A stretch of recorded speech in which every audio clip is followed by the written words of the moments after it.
são as enzimas e qual a sua importância? À medida que o alimento entra no seu sistema digestório, a gente fala que ele vai passando por partes onde que vai recebendo a ação de enzimas. E isso vai fazer com que o processo da digestão ocorra muito mais rápido. Só para você ter uma ideia, a digestão de um sanduba bem caprichado, né, pode levar de 12 até 13 horas para acontecer, para então gerar energia para o seu corpo. Se a gente não tivesse enzimas, esse processo ia demorar muito, muito mais, né? A gente ia se sentir verdadeiras sucurizonas ali, né? Com a barriga cheia por horas esperando a digestão. Graças a Deus nós temos nossas enzimas e ninguém precisa ser uma sucuri, ok? Então vamos lá. Nós falamos que as enzimas, elas são proteínas, né? São proteínas que atuam como catalisadores. Essa palavrinha mágica catalisador significa que essas enzimas, elas atuam acelerando o processo de reação química, né? Então, todas as reações químicas no seu corpo vão acontecer mais rápido devido à presença das enzimas, ok? E o mais interessante disso é que elas aceleram essa reação sem aumentar a temperatura do seu corpo. E isso porque elas diminuem o que a gente fala a energia de ativação, né? Então, a energia de ativação é a energia inicial, pontapé para uma reação química acontecer. Se você pegar, por exemplo, um fogão e você mexe ali nas válvulas para liberar o gás, aquele gás vai sair e se você não dá uma energia de ativação, se você não acender um fósforo ali, né, e colocar uma faísca, aquela reação química de queima, né, do gás butano, né, e a reação entre gás oxigênio ali não vai acontecer. Então, a gente precisa de uma energia de ativação para acontecer essa queima, né, essa reação química entre oxigênio e gás butano, ok? Uma outra situação seria esse período de quarentena, em que os alunos têm dormido até mais tarde, né? E o organismo já está meio acostumado a acordar lá pela meio-dia, né? 11 horas, meio-dia. E se começa as aulas amanhã, ele vai ter que acordar às 6 horas para se preparar e chegar na escola às 7. Um exemplo, né? Então, quando dá 6 horas da manhã daquele dia, o despertador toca e ele tem que se levantar. E aquela preguiça, né, o organismo parece que pede, não, fica. E a consciência levanta, né? Então, esse aluno ele vai precisar de uma energia de ativação, um pontapé, um empurrão para poder levantar da cama e se preparar para as aulas, né? Essa é uma outra situação. Uma terceira situação também bem legal é o que a gente fala energia de ativação do amor, né? Então, o rapaz está afim de uma moça, mas ele sabe que para acontecer um namoro ali, só se uma terceira pessoa, né, a melhor amiga dela, apresentar o casal, né? Apresentar o rapaz para a moça para o rapaz. Se isso não acontecer, não tem namoro. Ok? Então, essa terceira pessoa funcionaria como uma energia de ativação, um pontapé inicial para aquele relacionamento acontecesse. Bacana? Voltando à diminuição da energia de ativação, tem uma situação que a gente vê aqui que é, através dessa diminuição da energia de ativação, evita-se a desnaturação proteica. O que é a desnaturação proteica, né? A gente fala que a enzima, a proteína em si, quando ela passa por uma situação de aumento de temperatura, ou mudança de pH, ela sofre uma mudança na sua estrutura, na sua forma, né? E, consequentemente, ela perde a atividade biológica. E é uma reação que é irreversível. Então, se a gente pegar um exemplo bem claro, né? Fácil de a gente entender, é um ovo. O ovo tem a gema e tem a clara. A clara, né, aquela parte transparente, ela é formada por albumina, que é uma proteína. Se a gente pega esse ovo e leva, né, para a panela para cozinhar ou para fritar, a gente vai ver uma mudança nessa clara. Ela era incolor, né, e vai passar a ser branca. Ela era viscosa e ela vai passar a ser firme, né, uma estrutura mais firme. E se eu falar para você, olha, não gostei do ovo frito cozido, volta ele ao início. Tem como fazer isso? Não tem. Né? Então, a desnaturação proteica seria isso, é uma preocupação com as suas enzimas, porque uma vez danificadas, uma vez desnaturadas, não tem como recuperar. O processo é irreversível, ok? Uma outra característica das enzimas é que elas são altamente específicas, ou seja, elas atuam somente num determinado substrato ou composto.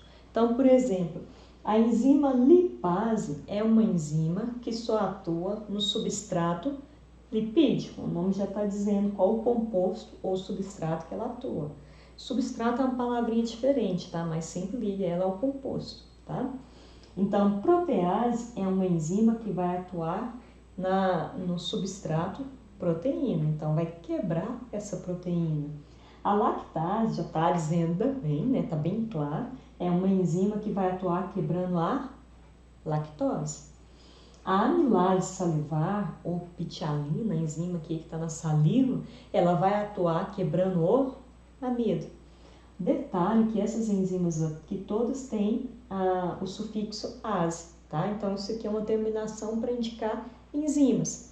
Lógico que nem todas as enzimas são assim, tem exceções. Então, por exemplo, tripsina e pepsina, que atuam na quebra de proteína, elas são enzimas que não tem nada a ver com essa regra ase, ok?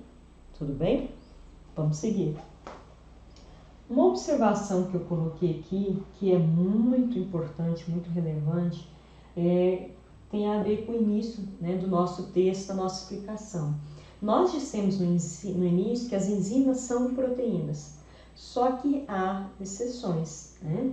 Então, há uma exceção. Então, por exemplo, a enzima ribosima, isso foi descoberto, né, não tem muito tempo, por isso essa modificação, essa observação, né?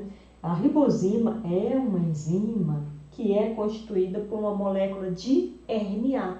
Então, ela não é uma proteína, é uma enzima à base de RNA que apresenta as mesmas funções da enzima. Ela atua como enzima, catalisando reações químicas, ok? Então, não esqueçam isso, porque alguns livros sempre falavam, tinha alguma frase que falava, toda enzima é uma proteína, mas nem toda proteína é uma enzima, né? Então, hoje a gente sabe que nem toda enzima é proteína, ok? Beleza? E devido à especificidade da enzima, nós podemos dizer que ela se encaixa perfeitamente na teoria chave-fechadura. De acordo com essa teoria, a enzima e o substrato funcionariam como uma chave e uma fechadura, onde um ia encaixar perfeitamente no outro. Seria como a chave da nossa casa, da porta da nossa casa, que só abre a nossa porta. Se você for tentar no vizinho, não vai corresponder. Então, de acordo com essa teoria, nós dizemos que um substrato, ele precisa se encaixar perfeitamente numa enzima. Então, a enzima vai ter uma área que a gente chama sítio ativo, essa área de encaixe, e ela tem que encaixar perfeitamente aqui. Então, a partir do momento que se encaixa enzima-substrato, nós temos um complexo, né, enzima-substrato, vai acontecer uma reação onde que vai haver uma quebra desse substrato, né, formando produtos, e aí você vai ter uma enzima, a mesma enzima intacta, pronta para realizar uma nova reação. Então, se a gente tivesse aqui uma enzima reagindo com uma sacarose, né, elas iam encaixar perfeitamente, se correspondesse, e ao final do processo a enzima ficaria intacta e você teria aqui frutose e glicose, né, dois subprodutos da quebra da sacarose. Então, precisa a gente reforçar que enzima e substrato precisam encaixar perfeitamente e as enzimas, nesse processo da teoria chave-fechadura, elas vão permanecer intactas e prontas para atuar novamente. E apesar dos guias didáticos trabalharem mais com a teoria chave-fechadura, hoje nós contamos com uma outra teoria, a teoria do encaixe induzido, que é muito aceita no meio acadêmico, né? Então, de acordo com a teoria do encaixe induzido, nós teríamos um substrato e uma enzima. Só que diferentemente do mecanismo chave-fechadura, essa enzima ela teria um sítio ativo diferente da área de encaixe do substrato. Então, esse substrato ele precisa induzir uma mudança nessa enzima, né, no seu sítio ativo, né? Então, uma mudança da conformação dessa enzima para que então elas possam encaixar perfeitamente e assim acontecer a reação. Ao fim da reação, você tem a enzima que continua intacta e vai participar de outras reações, e você tem o produto, né? O resultado da quebra daquele substrato. Dessa forma, para formar o complexo enzima-substrato, a enzima ela precisa se adaptar ao substrato. Por isso, nós dizemos que as enzimas são flexíveis, né? Elas são passíveis de alteração para acontecer a reação. Diferentemente do que acontece no mecanismo chave-fechadura, onde nós vimos que as enzimas elas são rígidas, elas entram e saem do processo da mesma forma. É como se fosse um jogo de quebra-cabeça, onde que a peça ela tem que encaixar perfeitamente na outra. Se não encaixar, tá fora. Uma outra, né, curiosidade desse processo é que essas modificações que acontecem na enzima, elas são passadas para outras enzimas para que então ocorra a eficiência da reação. Interessante, né? Agora, se vai cair um ou outro na prova, isso depende, né, de uma boa leitura do enunciado para você avaliar qual das teorias se encaixa melhor na sua resposta.